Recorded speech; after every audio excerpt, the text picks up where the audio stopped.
Good evening, good evening, good evening. Okay, today I'm going to explain the Adv.Ballsocket tool. Why? Because people don't know how to use that crap. It's a handy dandy tool, good for building stuff. Alright, enough of my crappy introductions, let's get on with it. First off, to explain the axes. If you look at your Adv.Ballsocket tool, you've got force limit, torque limit, X minimum, maximum, Y minimum, maximum, Z minimum, maximum. Okay, what's X, Y, and Z? Well, first off I have to explain there is a north and south in Gmod of sorts. And you might be able to see on YouTube, but I have a little sort of compass thing on the top of my HUD.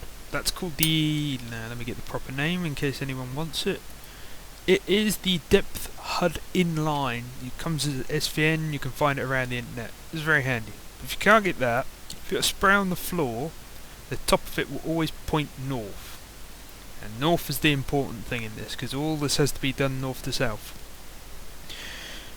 But Adam, I hear you cry, what about my dupes? Well, if you use SVN, you'll find that the advanced duplicator now has a paste at original angle option in it as well. Oop, there we go.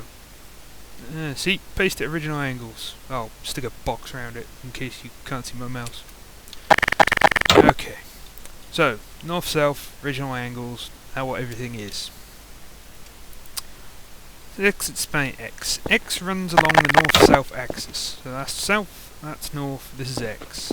Easiest way to think about it is an axis on a plate. You're restricting items in this movement. So I've got this box here and I've restricted its x-axis movements to 45 degrees either way. I'll explain what plus, minimum and maximum is in a minute. Basically I have a minimum of 45 and a maximum of 45. No, minimum minus 45. That means this block can do this. Because I'm only allowing it to move on the x-axis, which is forward and backwards in this case. Parallel to that, you have the y-axis, which, same again, just points east to west. Same thing, restrict that, you get swingy movement. See? That's X, no, that's X, that's Y. X, Y. X goes that way, Y goes that way. And finally, there's Z, which is spinny movement to the ground. You restrict that, it means I can do that, and that. Because I've restricted it 45 degrees either way, that's all it can do. What's all this minimum maximum lark? Unlike a gyroscope, this does not work in a 360 degrees, it works in plus or minus 180. You go one way, it's plus 180, you go the other way, it's minus 180. So if you put a maximum of 90, a minimum of 45, minus 45, it'll only go 90 degrees one way, it should be like that, but it'll only go 45 the other. Sadly I have no idea which side's plus and which side's negative. You'll have to play with that, that's your issue. But that's what that means. So if I only wanted to do 45 degrees in either direction, you do a maximum of 45 and a minimum of minus 45. So that's what that means. So, that's what the axes are, that's how they work, that's what minimums and maximums are. How can you apply this to your daily Gmod gaming? Well, luckily I have a board. Simplest thing first, if you restrict all the axes, just put zeros all the way down, you can do this. Don't forget free movement, always want your free movement. I can get two wheels to spin in the same manner, but if I take the axis, oh crap. If I do that, and I do that, not only do they spin in the same manner, they'll turn in the same manner as well. This is very handy if this was an engine and this was a road wheel. You get power to the road wheels very easily. And have to dick around with ropes like I've seen some people doing. And all that is, you just set everything to 0, take free movement, no collides, up to you. And don't forget to save it. If you don't know how to save it, you press the little right arrow, write your name in the bottom box next to add preset, then click add preset.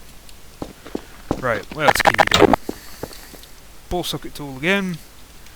If you set it all to default, Default, tick free movement, no collide, shoot a prop, shoot the world, it will no collide with the world. Very handy if you spawn a prop that's too big, or you want to make some sort of strange stealth ship. People on the Ra builder know of Whitey's brilliant land shark ship, which is hilarious because it's massive and it pops out of the ground. Yeah, no collide world, don't need a stupid tool to do it because I know those are kicking about. Now, this is a handy one. If you've made steering, you would have found every once in a while it occasionally wants to invert itself in a rather annoying manner. There is a trick to fix that. You change all your minimums to -180 and all the maximums to 180, but restrict the Z to minimum of -45 and a maximum of 45. Shoot a wheel, shoot a car, and then it won't move. Don't shoot the wheel, shoot the plate. You'd have to put a wheel on top of this, but this will restrict the steering to 45 degrees either way, so you don't have to use ropes. It's just one ball socket. It's a lot simpler. Very handy for restricting movements. And that is pretty much how the advanced ball socket tool works. Very handy for restricting stuff rather than using ropes and other props. Yeah, it takes a bit of getting used to and figuring out which way's north and south, but as long as you've got a spray and you put it on the floor, you'll be fine. That's about it, really. As always, I'm Big Adam and I make crap tutorials. But apparently I can fix the Ra build server by turning it off for 2 hours. Who knew?